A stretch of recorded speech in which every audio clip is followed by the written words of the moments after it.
Are we ready, Gretchen? Okay. Good afternoon. Thank you so much for being with us today. I want to introduce Shari from the Deaf Action Center. You all know her. And this press conference is in preparation for the potential impacts of the saltwater intrusion coming to Jefferson Parish. So we're here to brief you on our Jefferson Parish plan to intake water from further up the Mississippi River.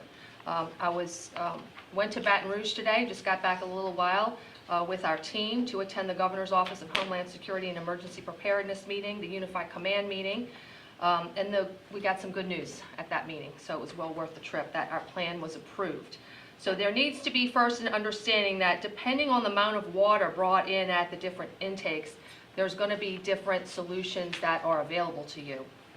The smaller intakes have options to get water from other parishes, like for instance, we're sending water to Plaquemines Parish, use reverse osmosis technology, or even have water barged from upstream to them, and the Corps of Engineers is doing that now for Plaquemines Parish. So they can mix and mix the water and dilute the water to get it to safe drinking levels.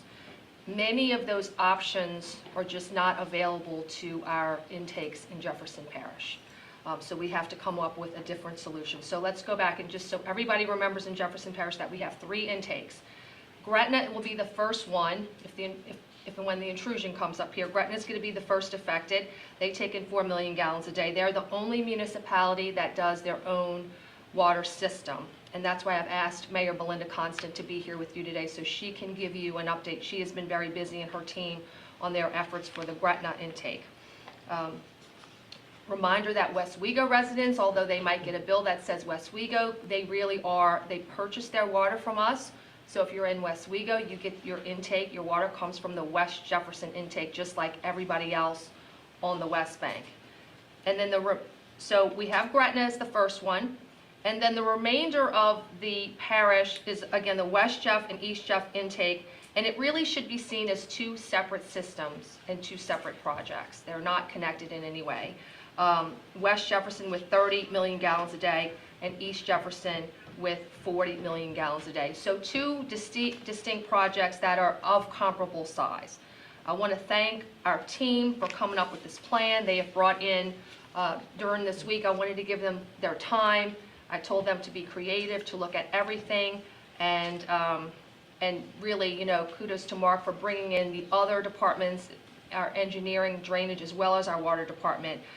So we're going to introduce that, but we've been studying this situation for well over a week. They've been working, very long hours to what we're saying our system is going to be, and what works for us on those 2 projects is what we're calling a flexible water line system. Sometimes it's known as lay flats in the industry, to draw in fresh water from up the river. So obviously we're going to get started on the West Bank. The intrusion will hit that first, Gretna and the West Bank first, because that's where that will go first. And then just to remember that Grand Isle is actually serviced by that West Bank line. 32 down, we send water through a pipeline 32 miles down there. But Lafourche Parish, we have an emergency line to Lafourche Parish that we established after Ida. And Lafourche will be a good partner with us in service Grand Isle, so they won't be an issue for this event. I want to thank our council members for coming as well, and after this I will let them talk at the end. But we have with us, and I know some of them didn't come in the room, but some of us do. We have a couple people here that walked in. We have Representative Kerner, Councilman Van Rankin, Councilman Byron Lee, Councilman at Large Ricky Templett, Councilman Scott Walker. Did I miss anybody? Walked in the room. So thank you all for being here. So with that, I want to turn it over to our team. Our Director of Public Works, Mark Drews, and Sydney Basley is our Water Director, and they can give you more specifics on our plan. Mark, Sydney.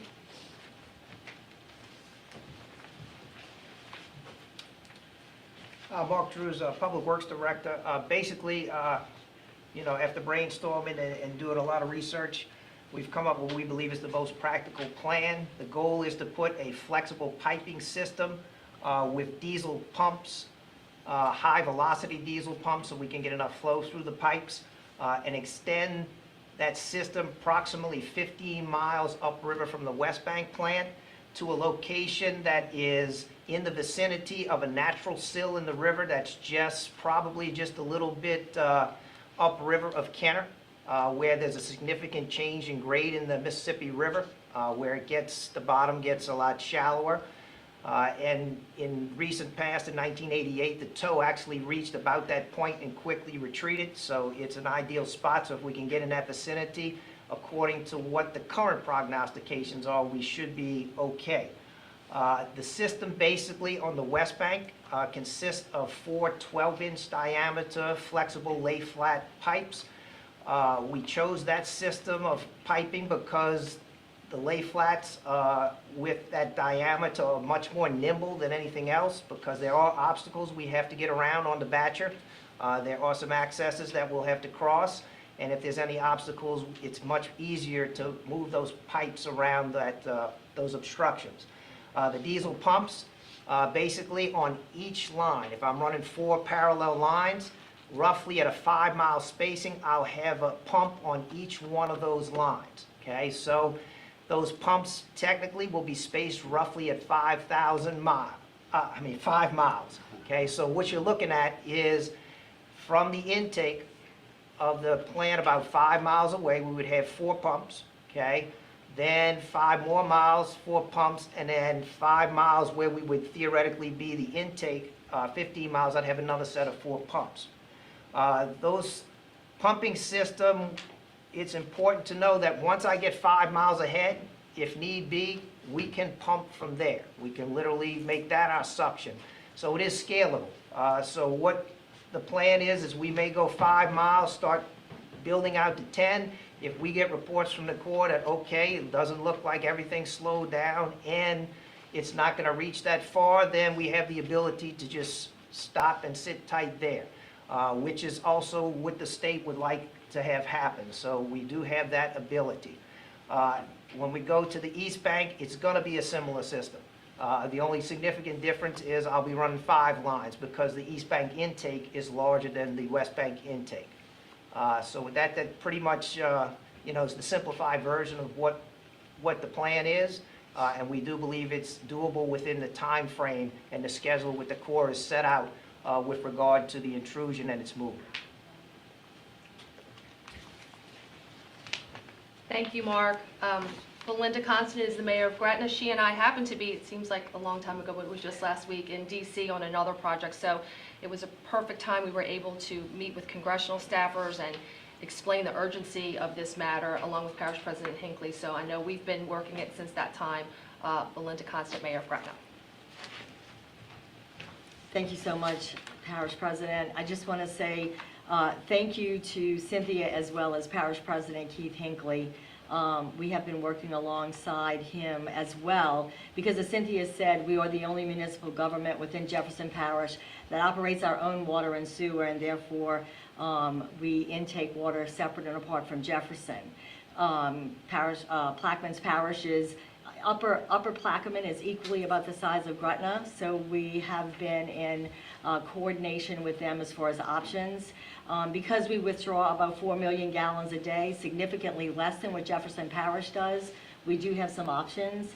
We already have plans in place. We have done what we needed to do according to FEMA guidelines under emergency management crisis, put out for bid, and we'll have our barge secured by 3 p.m. tomorrow. We also, because of the amount of water intake that's involved, we are actually one of the people that can take advantage of RO or reverse osmosis, and we're looking into doing that as well for redundancy protection. We have water tankers, 18-wheelers, that's been secured and reserved, as well as an order in for the necessary bottled water on 18-wheelers that we will have brought into the city for our constituents. We really want the constituency to understand that we stand ready, and we are absolutely ready for what will be involved in this for the city of Gretna. There may be challenges. There may be some times when we maybe are uncomfortable, and maybe water we would have to reduce what we're using and use it for emergency purposes only. but we absolutely have the best interest along with Jefferson Parish for our people, and we stand ready and are prepared for what lies ahead in the coming months. Again, I want to say thank you to Cynthia for including the city because of our unique circumstances, and we're here to work with Jefferson Parish as much as we can. Thank you. Thank you, Mayor. And yes, that the message as we move forward, it may be different throughout Jefferson Parish. Again, what Gretna might be instructing to their citizens might be different from West Jeff, people on the West Bank versus people on the East Bank as well. So please stay in touch with us with that. Now, just a little bit of the outreach that we've been working on this past week. I know I mentioned at our council meeting this week. Earlier, the shelves were empty with water and people were, having issues with that, and really the stores just got caught off guard. We immediately called a meeting. We had probably, 35 grocers within 24 hours, thanks to my team for getting that together. I wanted individual contact, not with a national association or even a state association, but with the managers who are in the stores in Jefferson Parish. I wanted communication channels open with them because, we have been through a lot as a people over these past couple of years, and our citizens going into stores and seeing empty shelves is just frightening for them. So to explain that this saltwater intrusion would possibly require that everybody in the greater New Orleans area have drinking water, to give them ample notice. We have plenty of time for them to work their distribution channels and to make sure that the shelves were always stocked with very fair priced water. And they played a key role in us addressing this issue. And I want to thank all of them for their efforts. The next day, my team was sending me pictures of large water pallets at the door. They really responded well, so I want to thank them. We had a similar call a couple days later with the hardware stores, with the drug stores, with the convenience stores as well, because they sell water too, and many of them are part of national distribution chains. So I really feel certain that our bottled drinking water supply, we will be fine. Again, this is 4 parishes that it's affecting, as the governor said today, 4 parishes in the whole country. There's no reason to believe we're going to have an issue with the bottled drinking water supply. We have had a meeting today with the faith-based community and our community partners, just being able to engage them and start the communication channels as well. And Louisiana Department of Health has had daily calls we participate on. Sarah Babcock with our public health, we're working and reaching out to the hospitals and all the medical providers, so that goes on too. And then we know that there are questions about if there is corrosion and what level of corrosion would there be. We reached out to the plumbing. I met 2 nights ago, I went to a meeting of the Plumbing, Heating, and Cooling Contractors Association. Just within the past 2 hours, I had a meeting with the Home Builders Association to just make sure they understood what was coming our way. And from a technical expertise, I said our citizens are going to want to have questions coming up, and I was asking their assistance for that. And a lot of them are reaching up through their industry professionals to ask those questions for us. Some of them are reaching out to their national branches. So I want to thank them for that, and I hope if and when it gets to that time, they will help us with the guidance about many of you will have about your homes and about your appliances and about your buildings. So I also want to thank the rest of our team, because really this is not a storm, but we've certainly been working it as if we were preparing for a very large hurricane, even though it's not a hurricane. But of course, our Public Works team, as well as Joe Valiente, our Emergency Management Director, we've activated our EOC at a level 3, Sarah Babcock in terms of our public health piece, and Gretchen in terms of our public information, as well as our East Bank and West Bank levee districts that have been helping us with this construction project. I want everybody to note that our jeffparish.net website has a link, a dashboard for saltwater intrusion, and we've put a lot of resources there. And now's the time, if you're not getting the text alerts, to get those alerts. JP Alert to 888-777 and JP Noticias to 888-777. Dominic Impastato, I'm sorry, I saw you come in later, our councilman, and I do want to invite our council to be able to address you if they want to. So we'll start with our chairman, Councilman Scott Walker. We're good. Good? Okay, all right, okay. So we can have any questions. Are there any questions of anyone? Yes. Is this pipeline project in any way connected to the one in New Orleans, or are these completely separate? So New Orleans is different in that, unique in that, what we're looking at is 2 separate projects for the East Bank and West Bank, 30 million gallons a day and 40 million gallons a day.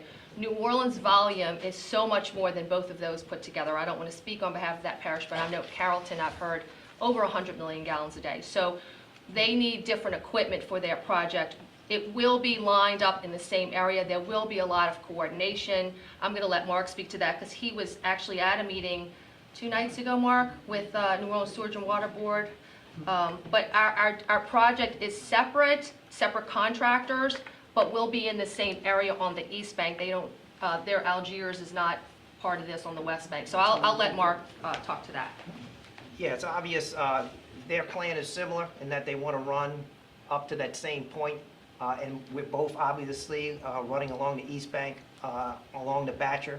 So a couple of days ago, the Sewage and Water Board, our Public Works Department, we met with both levee districts and we met with the Corps of Engineers to, determine basically that both plans would be feasible from a standpoint of the Corps of Engineers, which of course they agreed. There will be some analyses they are running. So they promised us that any analysis that they would have to run for stability if it's required, because when you're putting those pumps out, you are putting some weight on the Batcher, they would have a 24-hour to 48-hour turnaround. So we will be coordinating, running those twin systems along the Batcher. So everyone will be working together. We have a good relationship with the Sewage and Water Board and the Corps and our levee districts. Do you have an estimation on when construction could start on this and when those first few pumps could be operational? I would assume that there is a chance that, we may be able to start as early as next week with the construction. Obviously, we have to mobilize all the equipment, but what we already will be doing is we've already been scouting the route, because one of the things that we have to do is we have to get across all those access points. So that work has actually begun, and that's obviously part of the construction process. So the next step is bringing in the necessary equipment, which we hope to start sometime next week. And as soon as the equipment is in, then the contractor will begin the work. I would anticipate, I don't see a problem from our standpoint on the West Bank, because we will start there first, because it's 5 miles downriver from the East Bank plant. Within a couple of weeks, we should be at that point where we're at least 5 miles down. Do you guys know anything about, I know there's a lot of concern being brought up now about lead pipes and potential corrosion to lead pipes. I know New Orleans is working on a study of their system. Are you aware of how many lead pipes you guys could be dealing with, and what potential effects could be? Sidney Basley, Director of Jefferson Parish Water Department. To answer your question, we're working on the analysis of our lead pipes currently. Right now, we inject a particular phosphate that fights against the corrosion. We will analyze and continue to run tests to see how much we have to inject to be able to fight the corrosion. Any other questions? Okay, thank you so much. Thank you for being with us.